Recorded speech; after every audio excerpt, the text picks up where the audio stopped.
Un père célibataire en difficulté rencontre une femme perdue, rejetée par son ex, avec 3 enfants. Ce qui se passe ensuite vous brisera le cœur. Commentez ci-dessous d'où vous regardez avant que nous commencions. Profitez du voyage. Le soleil de fin d'après-midi projetait de longues ombres à travers l'atelier de Nathan Cooper, illuminant les particules de sueur qui dansaient dans la lumière dorée.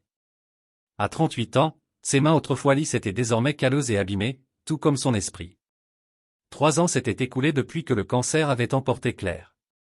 3 ans de conversation vide avec sa photographie avant de dormir. 3 ans d'apprentissage pour être à la fois mère et père pour leur fils. Encore quelques touches, murmura Nathan en passant ses doigts le long du bord d'une étagère en érable. Le travail du bois n'avait pas été sa première vocation. Il portait autrefois des chemises impeccables et manipulait des plans, son diplôme d'ingénieur d'une université d'État trônant fièrement dans un bureau chez Bennett Industries. Cette vie semblait maintenant un rêve lointain, brutalement interrompu lorsque Marcus Bennett, le propriétaire impitoyable de l'entreprise, lui avait demandé de falsifier des rapports de sécurité. Certaines choses valent plus qu'un chèque de paie, avait-il dit à Claire après avoir quitté sa carrière. Elle l'avait serré fort dans ses bras, lui murmurant que l'intégrité ne se vendait pas. Ce souvenir l'avait soutenu pendant les mois difficiles qui suivirent. La vieille horloge murale sonna 5 heures. Son doux carillon tira Nathan de sa rêverie. Dylan finirait bientôt son programme après l'école. Il secoua la poussière de ses vêtements, verrouilla le petit atelier derrière sa maison modeste, et se dirigea vers la quincaillerie de Grayson pour des fournitures. « Bonsoir, Martha. » Nathan hocha la tête vers la femme aux cheveux gris derrière le comptoir en déposant ses achats, papier de verre, colle à bois, et un petit sachet de bonbons colorés sur le comptoir usé. Martha sourit, ses yeux plissés dans un sourire. « Jour de petite gâterie ?» demanda-t-elle en désignant les bonbons. « Prix de présence parfaite », expliqua Nathan avec un léger sourire. Pour le 3e mois consécutif, la main rugueuse de Martha effleura brièvement la sienne en lui rendant sa monnaie. Claire serait fière, Nathan, de vous deux. Ces mots frappèrent comme un coup physique, doux mais réel. Nathan hocha simplement la tête, ne faisant pas confiance à sa voix. Il rassembla ses achats et sortit dans l'air frais du soir, la gorge serrée par des émotions qu'il avait appris à avaler. C'est alors qu'il les vit. Une petite famille regroupée près du coin du magasin. Une femme et 3 enfants, leurs vêtements propres mais usés, leur posture trahissant la fatigue. Les yeux de la femme portaient une lassitude familière tandis qu'elle tentait de réconforter le plus jeune enfant. Quelque chose dans sa dignité désespérée fit écho en Nathan. Un instant, il resta figé, un pied vers son camion, l'autre vers la famille. Dans cette hésitation vivaient 3 ans de sa propre souffrance silencieuse, de la conscience de la rapidité avec laquelle la vie pouvait passer de stable à brisé. Prenant une profonde inspiration, Nathan changea de direction, s'avançant vers ces inconnus qui n'avaient aucune idée qu'ils allaient changer sa vie résignée pour toujours. La femme leva les yeux alors que Nathan approchait, instinctivement resserrant ses enfants contre elle. Sa fatigue ne pouvait masquer sa beauté naturelle, bien que l'inquiétude ait gravé des rides prématurées autour de ses yeux. 3 enfants blottis contre elle, une adolescente protectrice aux yeux vigilants, un garçon maigre prêt à fuir au moindre signal, et une plus jeune fille en fauteuil roulant usé, dont le regard curieux contredisait son apparence fragile. « Bonsoir », dit doucement Nathan, gardant une distance respectueuse. « On dirait que la pluie arrive. Vous avez un endroit où aller ?» La femme se redressa, la dignité tirant ses épaules malgré sa fatigue évidente. « Nous allons bien, merci », répondit-elle d'une voix cultivée malgré sa lassitude. La petite fille en fauteuil regarda sa mère. « Maman, j'ai faim », murmura-t-elle. Un éclair traversa le visage de la femme. Cette douleur particulière, Nathan la reconnut dans son propre reflet. La douleur d'un parent qui ne peut pas subvenir aux besoins. « J'ai de la soupe qui mijote à la maison », dit Nathan prudemment. « Assez pour une petite armée. Mon fils Dylan apprécierait la compagnie. » Il hésita, puis ajouta, « Et il y a du pain frais. » Les yeux de la fille en fauteuil s'illuminèrent d'espoir à la mention du pain, mais sa mère resta hésitante. « Nous sommes des étrangers, » dit-elle simplement. Nathan acquiesça. « Je suis Nathan Cooper. Je vis un peu plus loin sur Maple Drive avec mon fils de 10 ans. Je suis menuisier, ancien ingénieur, et selon mon fils, je fais de mauvaises blagues, mais une soupe décente. » Un fantôme de sourire effleura les lèvres de la femme avant de disparaître rapidement. « Je suis Olivia, » dit-elle enfin. « Ce sont mes enfants, Sophia, Ethan et Emma. » Alors qu'il marchait vers le camion de Nathan, il remarqua les marques de doigts sur les bras d'Olivia, à moitié cachées par ses manches. Il vit comment Sophia, pas plus âgée que 12 ans, se plaçait entre sa mère et l'inconnu, ses yeux jamais au repos, constamment en alerte. La petite Emma, elle, semblait déterminée à cataloguer tout ce qui l'entourait. « Pourquoi ces nuages sont-ils violets ?» demanda-t-elle en pointant le ciel où le coucher de soleil peignait la tempête qui se rassemblait. « La lumière du soleil doit traverser plus d'atmosphère au coucher du soleil, » expliqua Nathan en l'aidant à plier son fauteuil dans la benne du camion. « C'est comme regarder à travers un verre coloré. »« Comme de la magie, » murmura Emma. « Comme la science, » répliqua Nathan doucement. « Encore mieux que la magie. » Emma considéra cela solennellement avant d'éclater en un sourire inattendu, révélant un esprit qui n'avait pas été brisé par les circonstances qui les avaient amenés à ce coin de rue. Alors que la pluie commençait à tomber, ils roulèrent vers la maison de Nathan en silence. Mais lorsqu'un éclair illumina l'intérieur du camion, Nathan aperçut le reflet d'Olivia dans la vitre. En cet instant bref, sa garde était tombée, révélant une peur brute et un espoir désespéré que Nathan serra le volant plus fort. Quelle que soit la tempête qui avait conduit cette famille sur son chemin, elle était bien plus grande que celle qui s'amoncelait au-dessus d'eux. L'arôme de la soupe de légumes maison emplit la cuisine modeste de Nathan alors qu'il disposait des bols dépareillés autour de la table. Dylan, d'abord timide avec ses invités inattendus, montrait maintenant sa dernière modification de voiture jouée à Emma, dont les yeux s'agrandissaient de joie. « Tu as fait pour qu'elle aille plus vite ?» demanda-t-elle, regardant le petit véhicule filé sur le plancher en bois. « Et j'ai ajouté, » répondit Dylan, oubliant sa timidité habituelle sous l'élan de son enthousiasme, de meilleures roues. Pour qu'elle puisse rouler sur différentes surfaces. Nathan remarqua Olivia observer les enfants, son corps se détendant peu à peu alors qu'Ethan rejoignait prudemment la conversation. Même Sophia, toujours vigilante, s'était un peu adoucie, acceptant un verre d'eau avec un « merci » murmuré. « Ce n'est pas grand-chose » s'excusa Nathan en servant le repas simple. « Mais c'est chaud. »« C'est tout » répondit doucement Olivia, regardant ses enfants manger avec une faim à peine contenue. Le repas se déroula dans une conversation hésitante, menée surtout par les questions sans fin d'Emma sur la maison et les réponses enthousiastes de Dylan. Lorsque Dylan montra à Emma comment il avait adapté les commandes de ses voitures jouets pour les utiliser avec un seul doigt, une atmosphère profonde changea. Après que les enfants furent couchés, Dylan dans sa chambre, Sophia et Ethan sur le canapé, Emma sur un matelas gonflable, Olivia s'assit à la table de la cuisine, les mains enroulées autour d'une tasse de thé. Sa maîtrise d'elle-même se fissura enfin.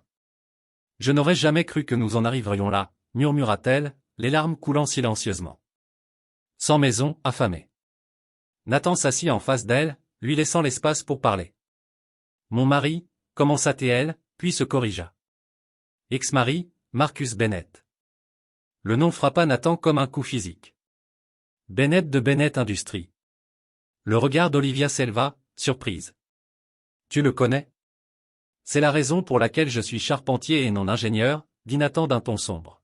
« J'ai refusé de falsifier des rapports de sécurité pour un de ces bâtiments. » Un rire amer s'échappa d'Olivia. « Le monde est petit. Il nous a jetés dehors quand je l'ai confronté à propos de la coupe de la thérapie physique d'Emma. » Sa voix baissa pour que les enfants n'entendent pas. Il en avait assez de gaspiller de l'argent sur une enfant qui ne serait jamais normale. Les mains de Nathan serrèrent sa tasse. Le même homme qui avait détruit sa carrière avait rejeté sa propre famille comme un vieux meuble cassé. À ce moment, un bruit de casse dans le salon les fit sursauter tous les deux. Ils accoururent pour trouver Ethan figé de terreur à côté d'un verre d'eau brisé, les yeux grands ouverts de peur. « Je suis désolé » murmura-t-il en tremblant. « C'était un accident. S'il vous plaît, ne... » Nathan se baissa, délibérément, gardant ses mouvements lents et doux. « Et, ça va. Les accidents arrivent. » Il commença à ramasser les gros morceaux. « Tu vois, ce n'est que du verre, facile à nettoyer. » Le garçon regarda, incrédule, Nathan gérait la situation sans colère. Peu à peu, sa respiration se calma. Olivia se tenait dans l'embrasure de la porte, son visage masquant honte et chagrin. Plus tard, quand le verre fut nettoyé et Ethan calmé, elle murmura à Nathan qu'elle s'attendait à être frappée. « Nous le faisons tous. C'est ce que notre père nous a appris. » Dans la cuisine silencieuse, deux vies brisées reconnurent leurs blessures mutuelles. Toutes deux dévastées par le même homme, toutes deux luttant pour se reconstruire à partir des fragments restants. Au cours des semaines suivantes, de subtiles transformations apparurent dans la maison de Nathan. Une rampe solide fut installée à la porte arrière, facilitant l'accès d'Emma au petit jardin. Les interrupteurs furent abaissés à la hauteur d'un fauteuil roulant dans le couloir. Un bac à fleurs en bois surélevé apparut dans la cour, parfaitement à la hauteur d'Emma pour qu'elle puisse s'occuper des fleurs sans quitter sa chaise.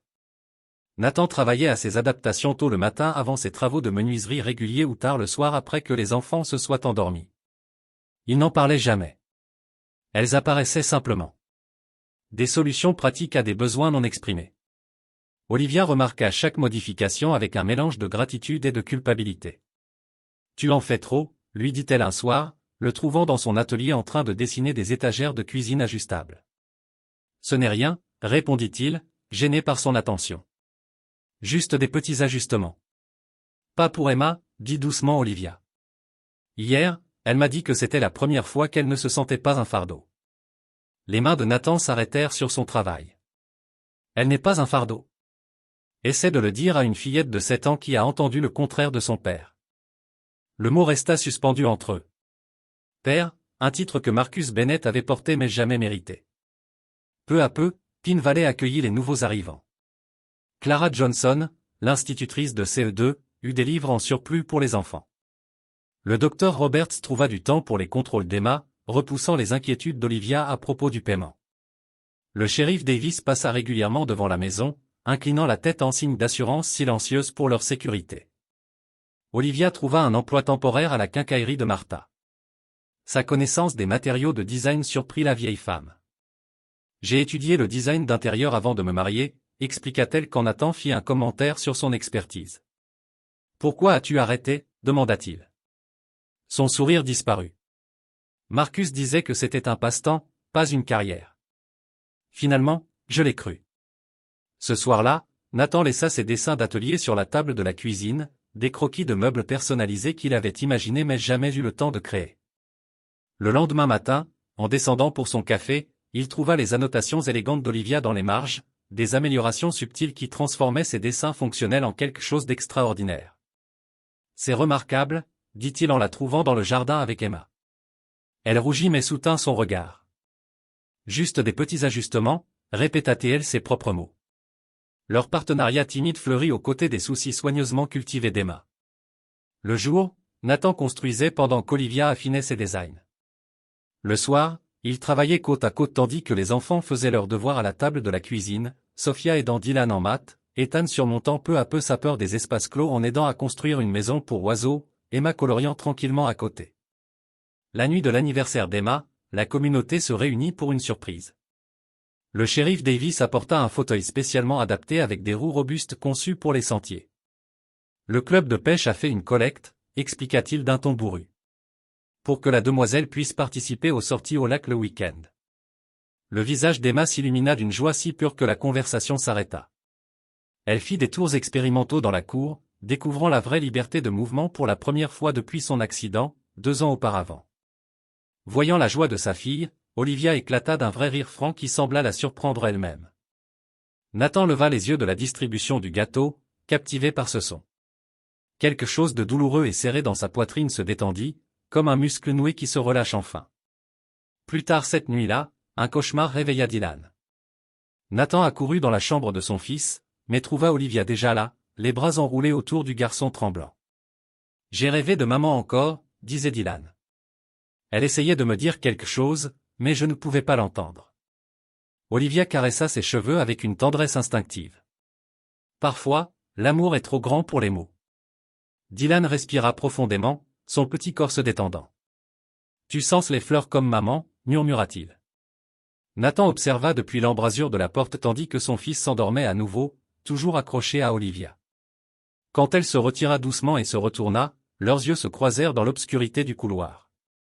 Aucun mot ne passa entre eux, mais quelque chose de fondamental changea, comme une maison qui s'installe sur une fondation nouvellement renforcée. Nathan réalisa avec une clarté surprenante que son cœur brisé avait commencé à guérir, non pas en oubliant Claire, mais en faisant de la place pour quelque chose de nouveau et d'inattendu. Comme dans son travail du bois, la réparation se verrait à ses coutures. Mais peut-être que, dans l'assemblage de ces morceaux brisés, il pourrait créer quelque chose de plus fort qu'avant. L'atelier de Nathan se transforma peu à peu en une petite entreprise. Ce qui avait été un espace de simple réparation devint un studio de création de meubles au design unique. Les croquis raffinés d'Olivia apportèrent une touche artistique qui attira l'attention des clients locaux, qui firent rapidement connaître leur travail à Pin Valley. Les commandes ont augmenté ce mois-ci, commenta Nathan un soir en consultant leur registre improvisé à la table de la cuisine. La famille Madison veut un ensemble complet de salles à manger. Olivia leva les yeux alors qu'elle aidait Emma avec ses devoirs. Il faudrait agrandir l'atelier alors. Il y a à peine de la place pour bouger avec le meuble TV qui prend de la place. Nathan s'arrêta, frappé par le « nous » détendu dans sa phrase.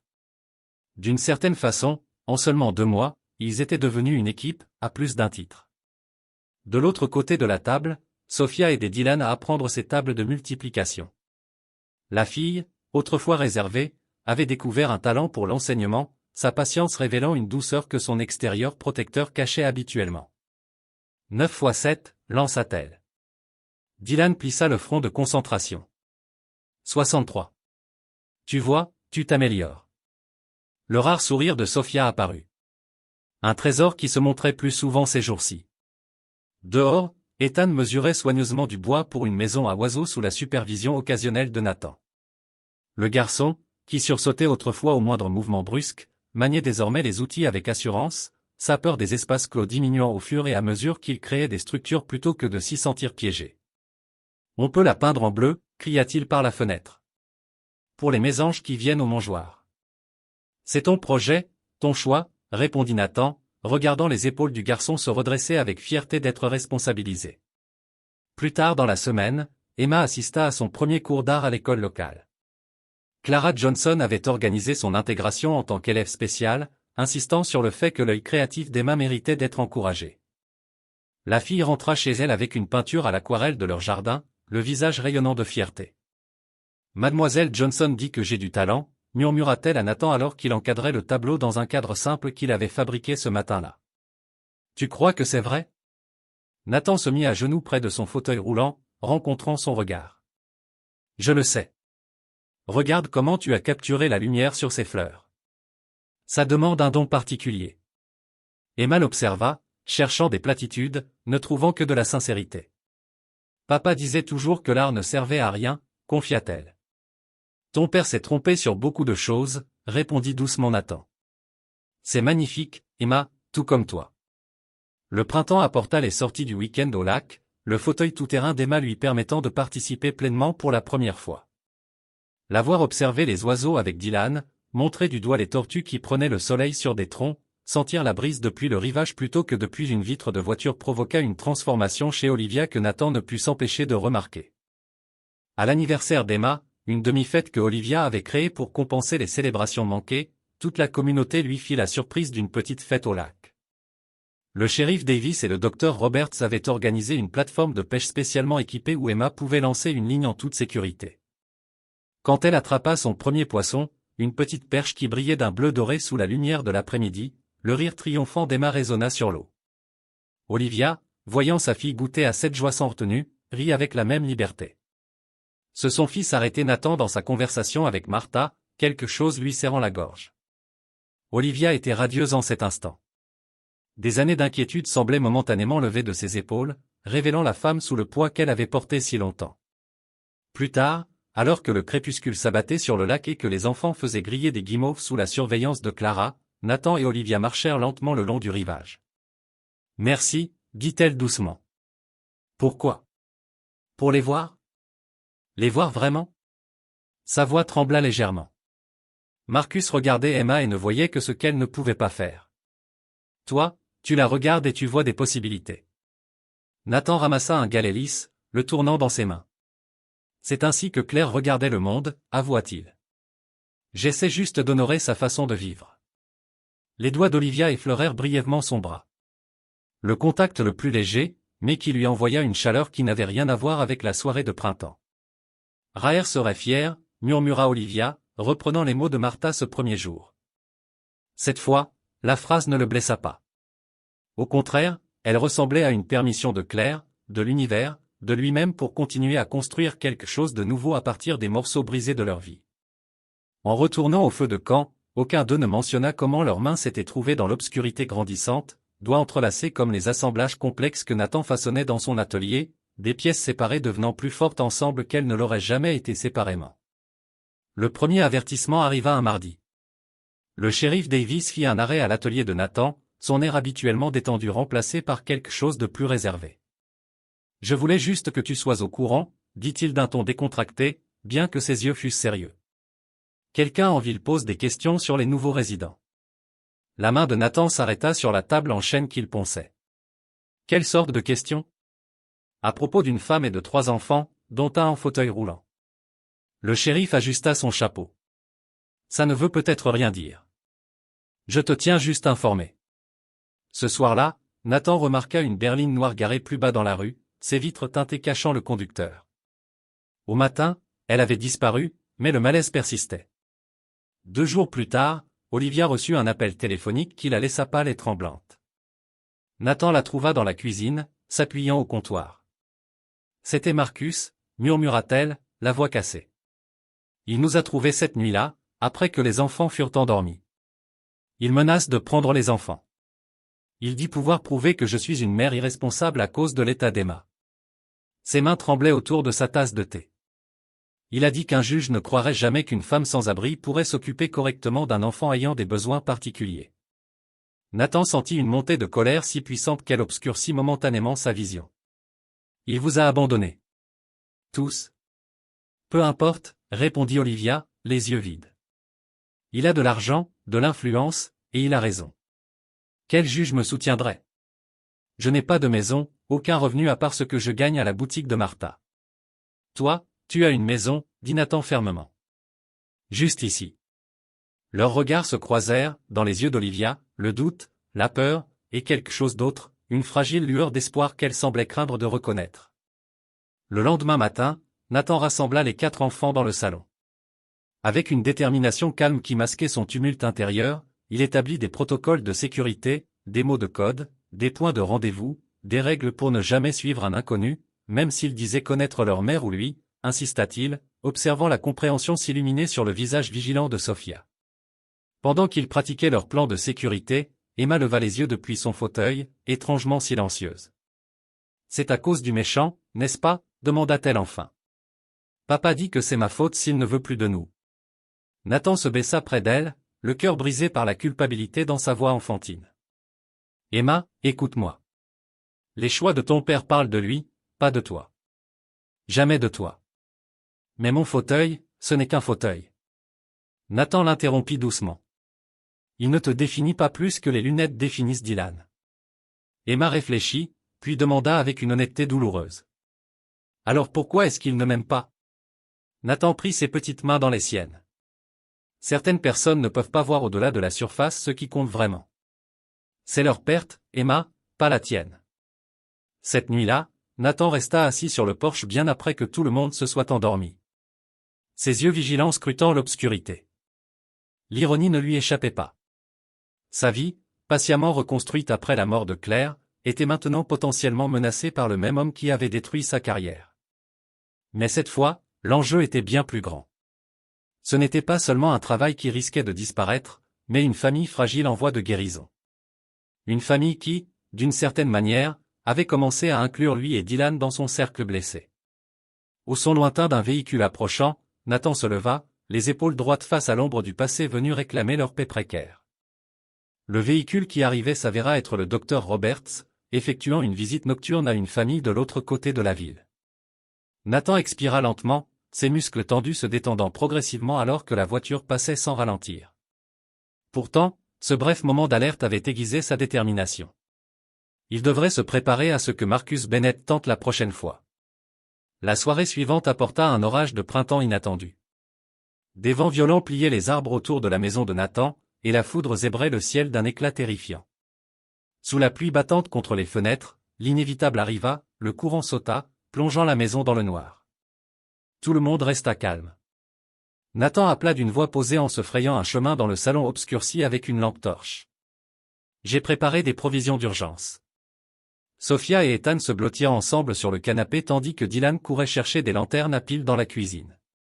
La crise passagère semblait gérable jusqu'aux cris paniqués venant de la chambre d'Emma. « Maman, ma machine s'est arrêtée. » Nathan courut derrière Olivia et trouva Emma en difficulté pour respirer, la panique réelle dans ses yeux. Ce n'est qu'alors qu'il remarqua le petit concentrateur d'oxygène près de son lit, un appareil utilisé la nuit pour ses difficultés respiratoires dont Olivia n'avait jamais parlé. La capacité pulmonaire d'Emma avait été affectée par le même accident qui avait paralysé ses jambes. Olivia expliqua rapidement, tentant de calmer sa fille tout en luttant visiblement contre sa propre peur. Elle n'en a besoin que la nuit, mais combien de temps peut-elle tenir sans? Je dirais 20 minutes avant que ça devienne inconfortable, 1 heure avant que ce soit dangereux. J'en ai besoin pour 5 minutes, répondit Nathan, disparaissant dans la tempête. Fidèle à sa parole, il revint en quelques minutes, trempé mais déterminé, portant un petit générateur de son atelier. D'un geste maîtrisé, il l'installa juste à l'extérieur de la porte arrière, fit passer un câble d'alimentation par la fenêtre et connecta la machine d'Emma. Alors que le concentrateur reprenait son ronron, Emma prit plusieurs respirations profondes et soulagées. La terreur dans ses yeux s'apaisa peu à peu, remplacée par l'émerveillement tandis qu'elle regardait Nathan régler les paramètres du générateur. « Tu savais que ça pourrait arriver ?» dit-elle. « Ce n'est pas une question, mais une réalisation. » Nathan acquiesça, l'eau dégoulinant encore de ses cheveux. « J'ai construit ce générateur la semaine dernière, au cas où. Mieux vaut l'avoir et ne pas en avoir besoin. » Olivia resta figée dans l'embrasure de la porte, observant cet homme qui avait anticipé un besoin de sa fille avant qu'il ne devienne une urgence. Un contraste saisissant avec un père qui ne voyait en ses besoins que des fardeaux. Quelques heures plus tard, après que les enfants eurent enfin dormi malgré la tempête qui s'éloignait, Olivia rejoignit Nathan sur le porche. La pluie s'était apaisée en un doux tapotement sur le toit et le tonnerre lointain grondait comme une armée en retraite. « J'aurais dû te parler des problèmes respiratoires d'Emma, » dit-elle en se serrant plus fort dans son cardigan. « De quoi avais-tu peur ?» demanda doucement Nathan. « Que ce soit trop, que tu réalises ce que tu avais accepté avec nous. » Sa voix s'évanouit en un murmure. « Tout le monde a des limites à sa compassion, Nathan. Je l'ai appris à mes dépens. » Nathan réfléchit à ces mots, regardant les gouttes de pluie s'accumuler sur la rambarde du porche. « Quand Claire était malade, dit-il enfin, il y avait des jours où je me surprenais à compter les médicaments, calculer les coûts, mesurer les heures de soins par rapport aux heures de travail. L'hospitalisation a été comme arracher une écharde, douloureux mais nécessaire. J'ai eu des moments d'épuisement où je me demandais comment continuer. Est-ce que ça fait de moi une mauvaise personne? Non, ça fait de toi un être humain, répondit doucement Olivia. Exactement. Nous avons tous des limites. Mais on peut choisir de les repousser chaque jour. Il se tourna vers elle. Je n'ai pas peur des besoins d'Emma, des murs de Sophia ni des peurs d'Ethan. L'air nocturne resta lourd entre eux, rempli de vérités non dites. Enfin, Olivia rompit le silence. Pendant des années, j'ai cru mériter ce que Marcus nous a fait, avoua-t-elle, la voix à peine audible au-dessus de la pluie. Que rester était ma seule option à cause d'Emma. Je me disais qu'il valait mieux pour les enfants d'avoir un père qui les méprisait plutôt que pas de père du tout. Des larmes se mêlèrent aux gouttes de pluie sur ses joues. La nuit où il nous a jetés dehors, il a dit qu'Emma était une honte pour le nom Bennett, un défaut qu'il ne pouvait pas montrer à ses associés. Et j'ai alors compris que je protégeais les enfants de la mauvaise menace depuis le début. Nathan sentit une douleur si profonde dans sa poitrine qu'elle lui coupa le souffle un instant. Sans réfléchir, il prit sa main dans l'obscurité. « Tu as sauvé tes enfants, » dit-il, la voix rauque d'émotion. Cela demande un courage que peu de gens possèdent. Les doigts d'Olivia tremblaient contre les siens sans se retirer. « J'ai toujours peur, Nathan. Il a des ressources que nous ne pouvons égaler. » Peut-être pas, acquiesça Nathan. Mais nous avons quelque chose qu'il ne comprendra jamais. Quoi donc? Une vraie famille. Pas pour faire joli, mais fondée sur la protection et la confiance. Il serra doucement sa main. Et tu n'es plus seul. La tempête continuait de reculer, les étoiles perçant parfois à travers les trouées dans les nuages. Aucun des deux ne parla de nouveau pendant longtemps. Pourtant, leurs mains restèrent jointes, une trêve silencieuse face à la nuit et aux ombres menaçant leur fragile paix. À l'intérieur, 4 enfants dormaient, inconscients de la promesse muette qui prenait forme sur le porche entre 2 personnes qui avaient appris à la dure que les familles ne se forment pas toujours par le sang ou par des documents légaux, mais par des choix faits jour après jour, tempête après tempête. Le 10e anniversaire de Dylan transforma la modeste maison en zone de fête. Des ballons colorés flottaient au plafond et un gâteau au chocolat fait maison, avec un glaçage bleu un peu irrégulier, trônait fièrement sur la table de la cuisine. Pour la première fois, ils célébraient vraiment en famille. Les rires d'enfants emplissaient chaque recoin de la maison. Fais un vœu, encouragea Olivia tandis que Dylan se préparait à souffler ses bougies. Le garçon ferma les yeux très fort, prit une profonde inspiration et éteignit les 10 flammes d'un souffle déterminé. Tout le monde applaudit, même Sophia, dont la réserve s'était considérablement adoucie au fil des mois. « Qu'est-ce que tu as souhaité ?» demanda Emma avec impatience. « Je ne peux pas le dire », répondit Dylan avec sagesse. « Sinon, ça ne se réalisera pas. » Plus tard, après que les enfants eurent succombé à la fatigue provoquée par l'excitation et le trop-plein de gâteaux, Nathan trouva Olivia sur le porche arrière, contemplant les étoiles exceptionnellement brillantes. « Merci, » dit-il doucement, s'appuyant contre la rambarde à côté d'elle. Dylan n'a pas eu de vraie fête d'anniversaire depuis la mort de Claire. Il le mérite. Ils le méritent tous. La voix d'Olivia était douce dans l'obscurité. Des moments d'enfance normaux. Quelque chose avait changé entre eux depuis la nuit de la tempête, un courant non exprimé que ni l'un ni l'autre n'avait encore eu le courage de nommer, mais qu'ils ressentaient de plus en plus intensément.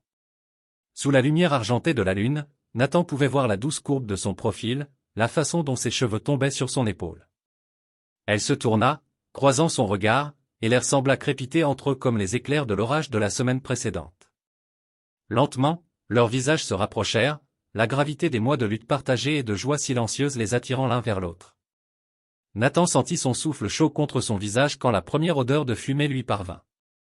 Ils se séparèrent, la confusion laissant place à l'alarme alors que l'odeur s'intensifiait. Nathan se retourna, les yeux s'écarquillant face à la lueur orange visible derrière l'atelier. « Au feu !» cria-t-il en courant vers la maison. « Olivia, prends les enfants !»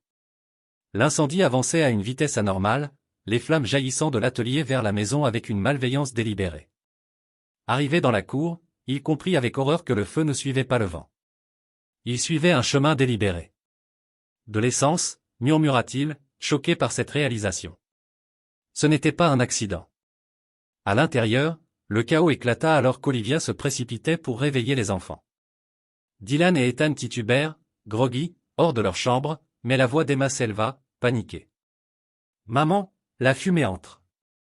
Nathan défonça la porte et trouva Olivia aux prises avec le fauteuil roulant d'Emma.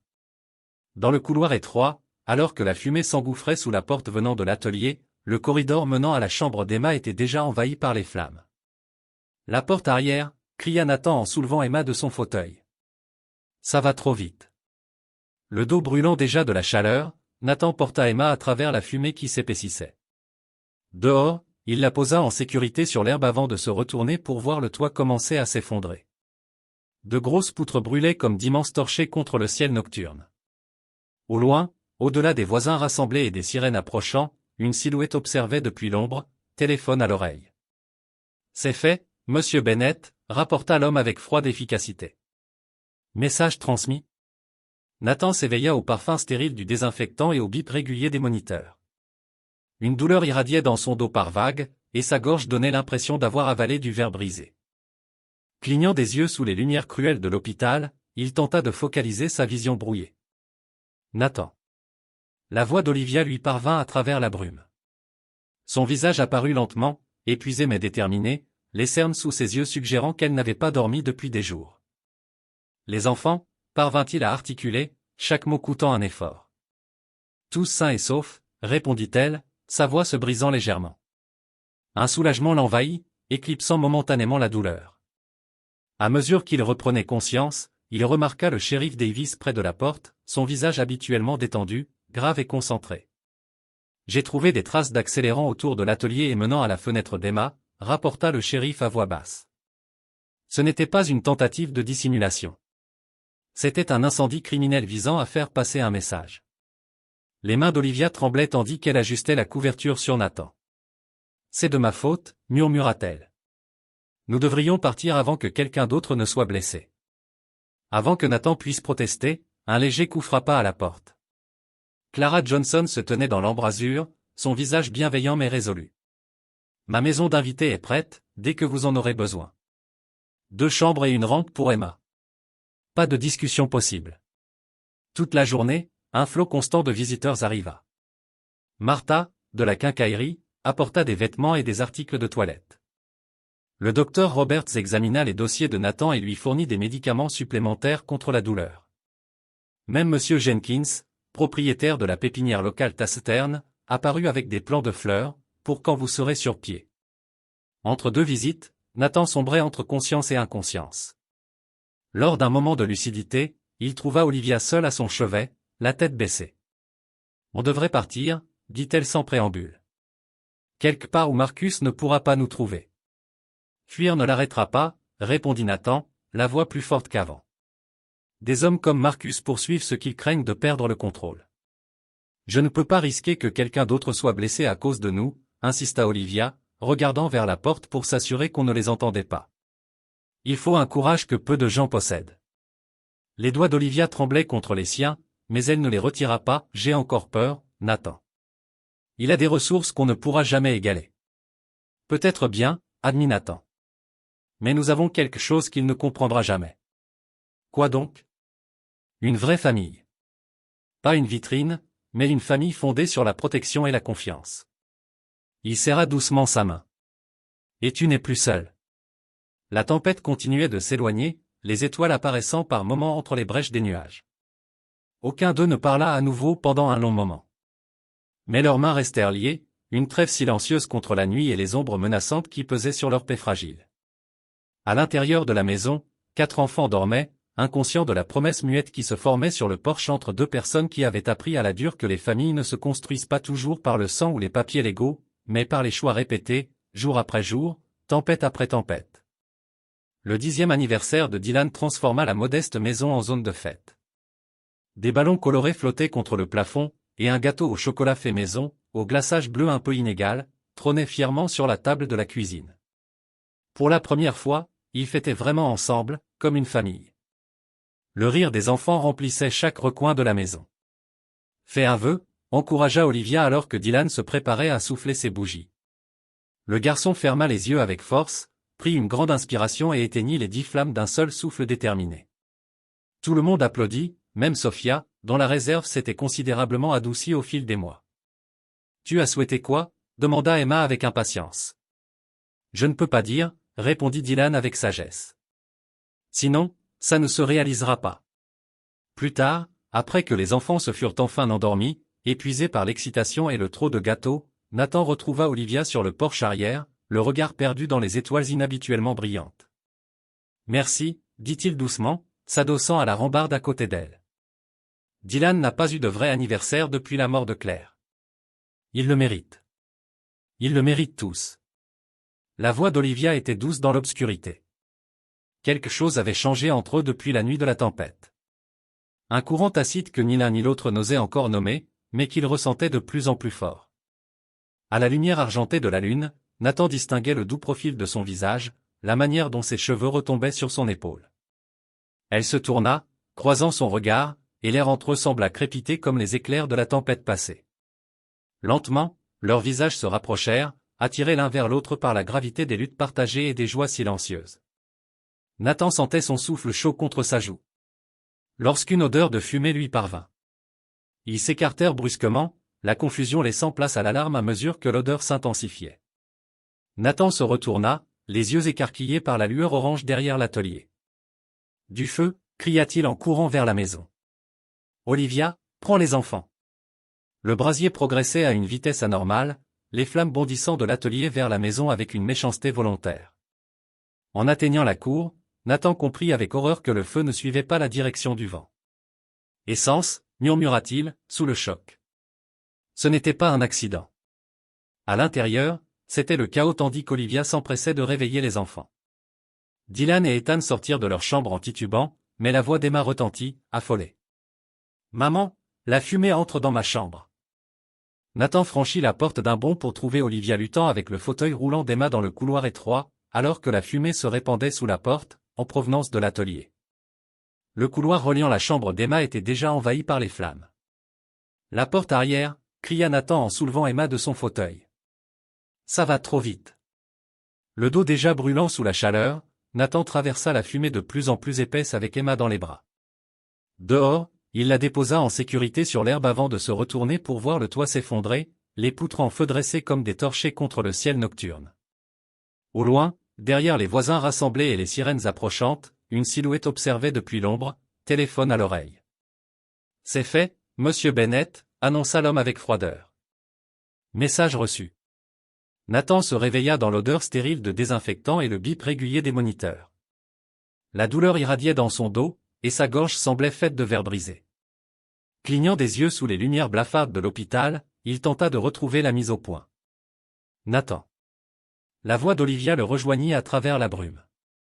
Son visage apparut lentement, épuisé mais déterminé, les cernes profonds trahissant des nuits sans sommeil. Les enfants, parvint-il à murmurer, chaque mot un effort. Sain et sauf, répondit-elle, la voix tremblante. Grâce à toi. Un soulagement l'envahit, faisant un instant oublier la douleur. Il remarqua alors le shérif Davis près de la porte, l'air grave. On a trouvé des traces d'accélérant autour de l'atelier et menant à la fenêtre d'Emma, annonça-t-il calmement. Ce n'était pas caché. C'était un incendie volontaire. Un message. Les mains d'Olivia tremblaient alors qu'elle ajustait la couverture de Nathan. C'est ma faute, murmura-t-elle. On devrait partir avant que quelqu'un d'autre ne soit blessé. Avant que Nathan ne puisse répondre, un léger coup retentit à la porte. Clara Johnson apparut dans l'embrasure, son visage bienveillant empreint de fermeté. Ma maison d'amis est prête quand vous le serez, dit-elle simplement. 2 chambres, une rampe pour Emma. Pas de discussion. Tout au long de la journée, un flot régulier de visiteurs passa. Martha, de la quincaillerie, apporta vêtements et affaires de toilette. Le docteur Roberts examina les dossiers de Nathan et ajusta ses médicaments. Même M. Jenkins, le taciturne propriétaire de la pépinière, apparut avec des semis de fleurs pour « quand vous irez mieux ». Entre 2 visites, Nathan sombrait par moments dans l'inconscience. Lors d'un instant de lucidité, il trouva Olivia seule à son chevet, la tête baissée. « On devrait partir », dit-elle sans préambule. « Quelque part où Marcus ne pourra pas nous retrouver. »« Fuir ne l'arrêtera pas », répondit Nathan, sa voix plus ferme. « Les hommes comme Marcus pourchassent ce qu'ils craignent de ne plus contrôler. Je ne peux pas risquer qu'il blesse encore quelqu'un. » Olivia regarda la porte, vérifiant qu'on ne les entendait pas. « Tu as déjà tant perdu. » La porte s'ouvrit lentement, révélant Emma dans son fauteuil roulant, un dessin coloré serré entre ses petites mains. Son visage s'illumina en voyant Nathan réveillé. « Regarde ce que j'ai fait, » dit-elle fièrement en tendant son œuvre. Le dessin, maladroit mais plein de sincérité, montrait 6 bons hommes devant une maison. On reconnaissait clairement Nathan et Dylan aux côtés d'Olivia et de ses 3 enfants. « Ton dos te fait très mal ?» demanda-t-elle avec inquiétude, s'approchant en roulant. « Rien qui ne guérira pas », la rassura Nathan avec un sourire qui dissimulait sa douleur. Les yeux d'Emma se remplirent de larmes. « S'il te plaît, ne nous fais pas partir, » murmura-t-elle. « Tu es le seul qui n'a jamais eu peur de mon fauteuil. » Nathan tendit la main malgré la tension de ses bandages, essuyant doucement une larme sur sa joue. « Personne ne va partir, Emma. » Ses yeux croisèrent ceux d'Olivia. Par-dessus la tête de sa fille, un message silencieux s'échangea entre eux. Quoi qu'il arrive ensuite, ils y feraient face ensemble. Le feu avait détruit sa maison, mais éclairci quelque chose d'encore plus important, un foyer, ce n'était pas la structure réduite en cendres, mais les personnes réunies à présent dans cette chambre d'hôpital stérile. De l'autre côté de la porte, le shérif Davis observait la scène avec une détermination silencieuse, sa main posée inconsciemment sur son insigne. Marcus Bennett avait peut-être l'argent et l'influence, mais Pin Valley protégeait les siens. La guérison de Nathan avançait plus lentement qu'il l'aurait voulu. Les brûlures dans son dos nécessitaient plusieurs débridements, chaque séance le laissant épuisé mais toujours déterminé. Pendant tout ce temps, Olivia resta une présence constante, partageant son temps entre l'hôpital, la maison d'amis de Clara et ses heures à la boutique de Martha. Un après-midi particulièrement gris, Nathan se réveilla d'un sommeil agité pour trouver un visiteur inattendu dans sa chambre. Marcus Bennett se tenait au pied du lit, impeccable dans un costume sur mesure qui valait sans doute plus que le pick-up de Nathan, désormais détruit. À ses côtés, un homme maigre à lunettes cerclées tenait une chemise en cuir. « Monsieur Cooper », salua Marcus d'un ton faussement aimable. « Il était temps que nous nous rencontrions en face à face. » Nathan ne répondit pas, immédiatement sur le qui-vive malgré les effets de la médication. Il tendit la main vers le bouton d'appel, mais Marcus fit un geste désinvolte. « Pas besoin de théâtre. Je suis simplement venu m'assurer que ma femme et mes enfants allaient bien. » Ex-femme, corrigea Olivia depuis l'encadrement de la porte. Elle se tenait droite, le menton levé malgré la pâleur de son visage. Et ce ne sont plus tes enfants. Tu l'as clairement montré quand tu nous as jetés dehors. Marcus esquissa un sourire pincé. Un malheureux malentendu que je viens réparer. La maison est bien vide sans vous tous. Son regard se durcit en se posant sur Nathan. Mais je dois dire que tu as trouvé un remplaçant assez rapidement. Olivia s'avança jusqu'au lit de Nathan, à la fois protectrice et cherchant refuge. Que veux-tu, Marcus? Ramener ma famille à la maison, bien sûr. Son ton restait aimable, mais ses yeux étaient glacés. Cette charmante aventure rurale a assez duré, tu ne crois pas? Ils ne vont nulle part, déclara Nathan d'un ton plat. Le masque de courtoisie de Marcus vacilla un instant. Et qui es-tu pour en décider? Un ingénieur raté devenu menuisier dont la maison a, comme par hasard, brûlé?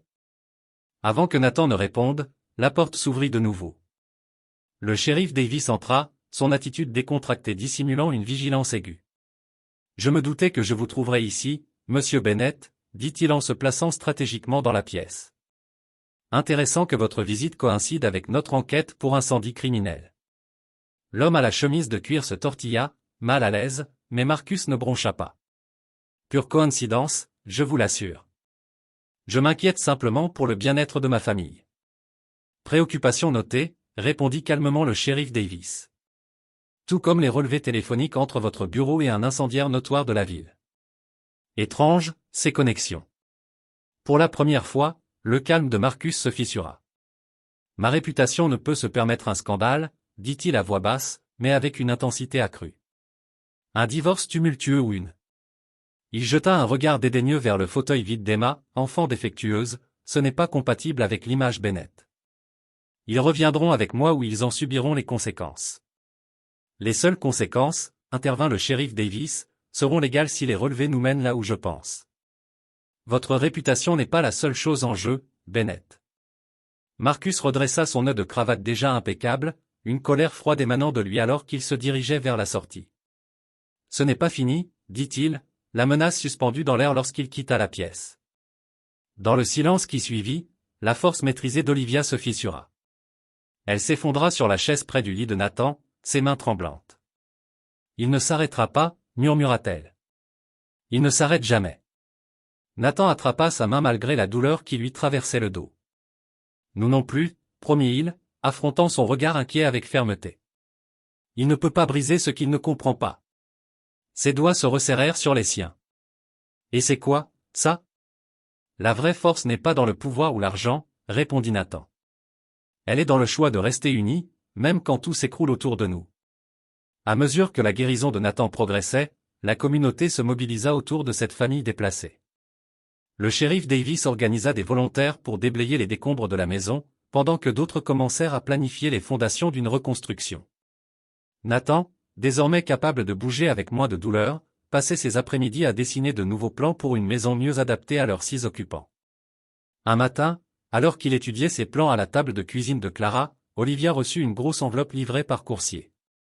Ses mains tremblaient légèrement en brisant le sceau officiel. « C'est de Marcus, » dit-elle, la voix creuse en parcourant les documents. Une offre de règlement. Nathan posa son crayon, observant attentivement son visage. Il offre la garde complète des enfants, poursuivit-elle, l'incrédulité dans la voix.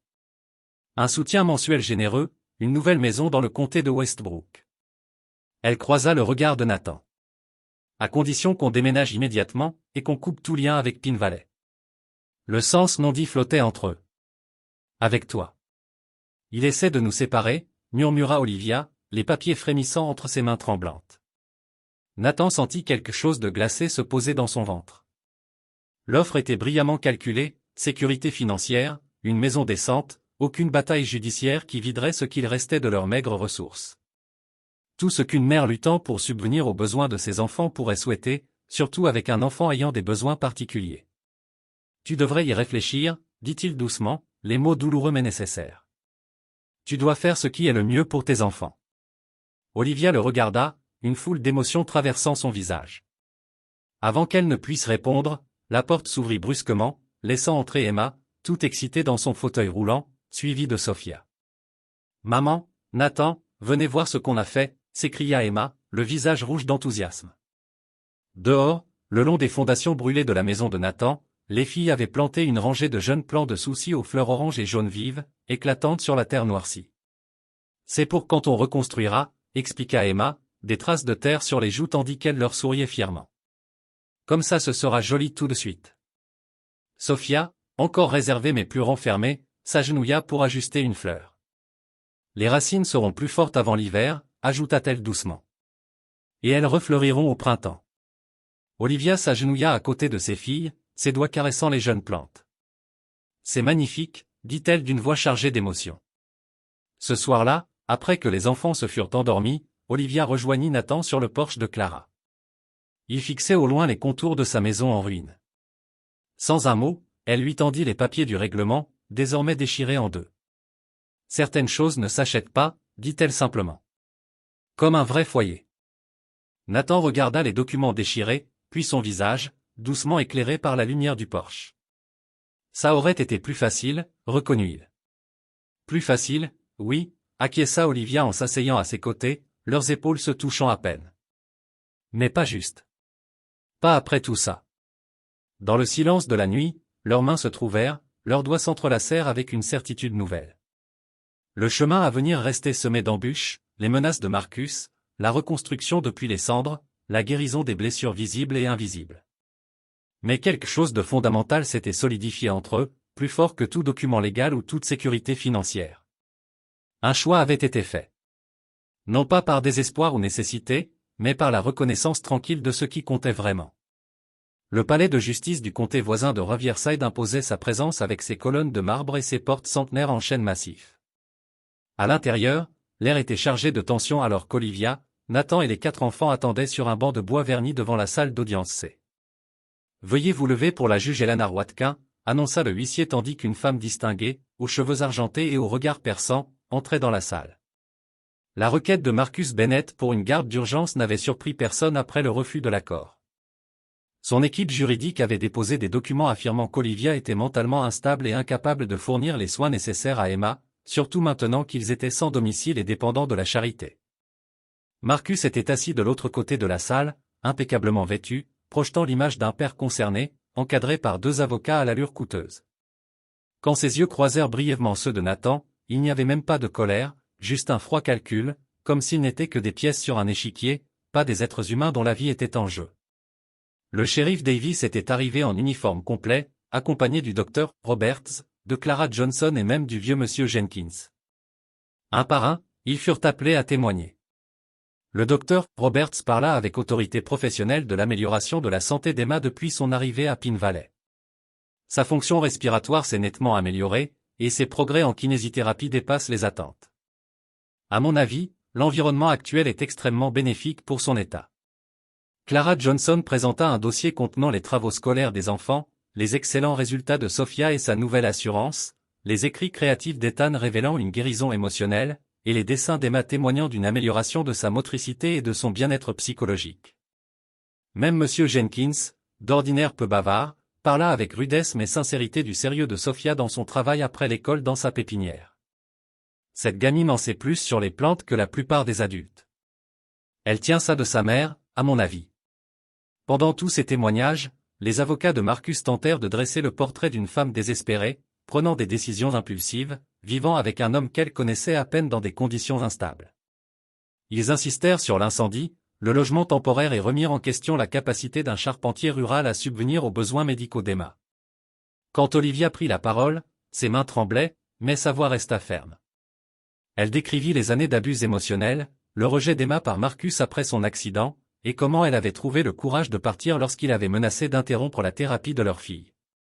Mes enfants s'épanouissent pour la première fois depuis des années, conclut-elle sans détourner les yeux du juge. Ils se sentent en sécurité, valorisés et aimés. Marcus témoigna ensuite, son charme bien rodé en pleine démonstration. Il exprima ses profonds regrets pour les malentendus ayant mené à cette situation. Il parla de sa spacieuse maison, des écoles privées qu'il pouvait offrir, des soins spécialisés disponibles en ville. « Je veux seulement ce qu'il y a de mieux pour mes enfants », déclara-t-il posément. Surtout pour Emma, qui a besoin de ressources que ce petit village ne peut fournir. Après une courte pause, la juge Watkin revint pour trouver Emma qui l'attendait dans son fauteuil, son jeune visage empli de détermination. « Votre honneur, dit l'avocat d'Emma à la cour, ma cliente souhaite prendre la parole. » Un murmure parcourut la salle d'audience tandis que la juge considérait cette requête inhabituelle, puis acquiesça. « Je l'autorise. » Emma avança seule, le dos droit malgré ses mains tremblantes sur les roues. À 10 ans, elle semblait minuscule dans cette vaste salle, mais sa voix était claire lorsqu'elle prit la parole. « Mon père disait que j'étais son erreur, commença-t-elle, provoquant un silence immédiat. Il disait que j'étais cassé après mon accident, que personne ne voudrait me regarder. » Son menton se leva légèrement. « Mais à Pine Valley, les gens me voient, pas juste mon fauteuil. Nathan m'a construit un jardin où je peux atteindre les plantes. Dylan fabrique ses jouets pour que je puisse jouer aussi. » Et maman sourit à nouveau. Son regard se tourna vers Marcus. Et pendant un instant, il n'y eut dans ses yeux que de la tristesse, pas de peur. « Je sais que tu ne veux pas de moi, papa. Tu ne m'as jamais vraiment voulu. Et maintenant, ça va, parce que j'ai trouvé des gens qui, eux, me veulent. » Alors qu'Emma retournait près d'Olivia, Nathan remarqua des larmes dans les yeux de la greffière du tribunal, et même le huissier semblait cligner des yeux plus que de raison. La juge Watkin étudia ses notes pendant de longues secondes avant de relever les yeux. Dans les affaires de garde, ce tribunal est guidé par un principe au-dessus de tous les autres, l'intérêt supérieur des enfants, déclara fermement la juge Watkin. Sur la base des témoignages et des preuves présentées, je ne trouve aucun fondement justifiant un changement de garde en urgence. La garde complète reste confiée à Madame Bennett, sans droit de visite accordé au père pour le moment. Elle retira ses lunettes et s'adressa directement à Marcus. Monsieur Bennett. Ce tribunal considère très sévèrement les fausses accusations et les tactiques d'intimidation. Si des preuves vous reliant à l'incendie récent sont découvertes, vous ferez face à d'autres poursuites. À l'extérieur du palais de justice, sous un ciel enfin dégagé après plusieurs jours de nuages, Olivia se tenait entourée par la communauté qui était devenue le filet de sécurité de sa famille. Alors que Nathan les rejoignait, Emma lui tendit la main. « On a gagné, hein ?» demanda-t-elle. Nathan s'agenouilla à côté de son fauteuil roulant, ses yeux à la hauteur des siens. « C'est toi qui as gagné, Emma. Ton courage a tout changé. » Pour la première fois depuis l'incendie, un véritable espoir illumina le visage d'Olivia alors qu'elle regardait vers l'avenir, un avenir qu'ils allaient construire ensemble, plus fort qu'avant. Le terrain enherbé où se trouvait autrefois la maison de Nathan bourdonnait désormais d'activité. Ce qui avait commencé comme une modeste tentative de reconstruction s'était transformé en une sorte de levée de grange communautaire moderne. Hommes et femmes de tout Pine Valley donnaient de leur temps, de leurs matériaux et de leurs compétences, travaillant ensemble sous le soleil d'été. Nathan examinait les plans révisés étalés sur une table improvisée, des plans qu'il avait conçus avec Olivia, tard dans la nuit, après que les enfants se soient endormis. La nouvelle maison serait plus grande, avec des aménagements spécialement conçus pour Emma, intégrés dès la base de la construction plutôt qu'ajoutés en dernier recours. L'ossature est prometteuse, commenta le shérif Davis en s'essuyant le front alors qu'il faisait une pause entre deux coups de marteau. On devrait avoir un toit avant les premières pluies d'automne. Nathan hocha la tête avec gratitude. Je n'aurais jamais imaginé recevoir autant d'aide. C'est Pine Valley, répondit simplement le shérif. Ça a toujours été comme ça. De l'autre côté du chantier, Olivia travaillait aux côtés de Martha, du magasin de bricolage, mesurant soigneusement les emplacements des fenêtres. Leur entreprise de mobilier avait survécu à l'incendie et recevait désormais des commandes des villes voisines. Ils étaient devenus de véritables partenaires en tout, conception, fabrication, et désormais, reconstruction de leur vie. À mesure que l'après-midi avançait, Nathan rassembla tout le monde autour de la dalle de béton où se dresserait bientôt le porche. Dans ses mains, il tenait une petite boîte métallique. Autrefois, expliqua-t-il, sa voix portant dans le calme soudain du chantier, les gens plaçaient des objets significatifs dans la pierre angulaire d'une nouvelle maison. Des pièces de monnaie, des bibles, des photos, des symboles de ce qu'ils espéraient pour leur foyer. Il ouvrit la boîte, révélant son intérieur vide. Je me suis dit qu'on pourrait faire pareil. Une fondation, non seulement de béton, mais d'espoir. Un à un, les membres de leur famille recomposée s'avancèrent pour y déposer quelque chose. Dylan fut le premier, déposant une petite voiture en bois qu'il avait sculptée lui-même. Pour qu'on continue toujours d'avancer, dit-il d'une voix plus forte que celle qu'il avait depuis la mort de sa mère, 3 ans plus tôt. Sophia, encore discrète mais plus cachée derrière ses murs de silence, déposa soigneusement un papier plié. Un poème, murmura-t-elle, sur le fait de trouver un foyer là où on ne s'y attend pas. Ethan ajouta une petite mangeoire à oiseaux qu'il avait fabriquée seul. Parce que même les petites choses ont besoin d'un endroit sûr, dit-il, cherchant du regard l'approbation de Nathan qu'il trouva. Emma s'avança fièrement dans son fauteuil, déposant un dessin coloré représentant les 6 membres de leur famille. Pas besoin d'explication. Son art exprimait tout ce que son cœur ressentait. Olivia hésita avant de retirer son ancienne alliance, celle que Marcus avait remplacée au fil du temps par des diamants de plus en plus gros, à mesure que son succès grandissait. Pour les nouveaux départs, murmura-t-elle, la laissant tomber dans la boîte avec un geste de résolution. Enfin, Nathan sortit de sa poche une photo usée de Claire, souriant à une époque où la maladie ne l'avait pas encore emporté. Pour honorer d'où nous venons, dit-il, la voix ferme malgré l'émotion dans ses yeux. Ensemble, ils scellèrent la boîte et la placèrent dans la fondation, l'enfouissant avec soin. Le rituel simple portait le poids d'une promesse solennelle, construire non seulement des murs et un toit, mais un avenir fondé sur les choix, et non les circonstances. Alors que le soleil se couchait derrière les collines couvertes de pins, projetant de longues ombres sur l'ossature à moitié construite de leur nouvelle maison, les 6 se tenaient ensemble, des morceaux différents formant quelque chose de plus fort que ce qu'ils auraient été séparément. 6 mois passèrent dans un tourbillon de construction, de changement de saison et de guérison. La nouvelle maison était presque terminée, sa structure plus solide et plus intentionnelle que l'original. De grandes fenêtres laissaient entrer la lumière hivernale, illuminant des espaces conçus non seulement comme des pièces, mais comme des possibilités. Nathan avait accepté un poste d'inspecteur de sécurité pour Pine Valley, utilisant les compétences d'ingénieur que Marcus avait jadis tenté de corrompre. Le conseil municipal avait créé le poste spécialement pour lui, reconnaissant que son expertise pouvait servir toute la communauté. L'entreprise de meubles, construite avec amour par lui et Olivia, occupait désormais une petite boutique sur la rue principale. Leur création unique, son savoir-faire allié à sa vision artistique attirait des clients de villes voisines, et même une mise en lumière dans un magazine régional d'aménagement intérieur. Mais surtout, les enfants s'épanouissaient. Sophia, autrefois si renfermée, participait maintenant avec enthousiasme au club de sciences de l'école, trouvant dans les expériences de chimie une voie pour son esprit analytique. Ethan avait surmonté ses peurs au point de rejoindre l'équipe de natation, transformant peu à peu sa terreur des espaces clos grâce à une patience douce. Emma, elle, suivait 2 séances de kinésithérapie par semaine, sa détermination lui permettant désormais de se tenir debout quelques instants avec soutien. Par un après-midi de décembre, Nathan trouva Olivia seule dans la cuisine de leur maison presque terminée, mesurant les armoires pour les poignées qu'ils allaient fabriquer eux-mêmes. « J'ai quelque chose à te montrer, » dit-il, les yeux brillants de l'excitation d'une surprise longuement préparée. « Tu peux venir dehors une minute ?» Il l'amena derrière la maison, dans une zone encore non aménagée, où une structure reposait sous une bâche. D'un geste théâtral, Nathan retira la couverture pour révéler une serre sur mesure. Contrairement aux serres traditionnelles, celle-ci comportait des bacs surélevés à différentes hauteurs, des allées lisses assez larges pour un fauteuil roulant, et des rampes parfaitement adaptées à la portée d'Emma. Pour qu'elle puisse, elle aussi, créer des choses, expliqua simplement Nathan.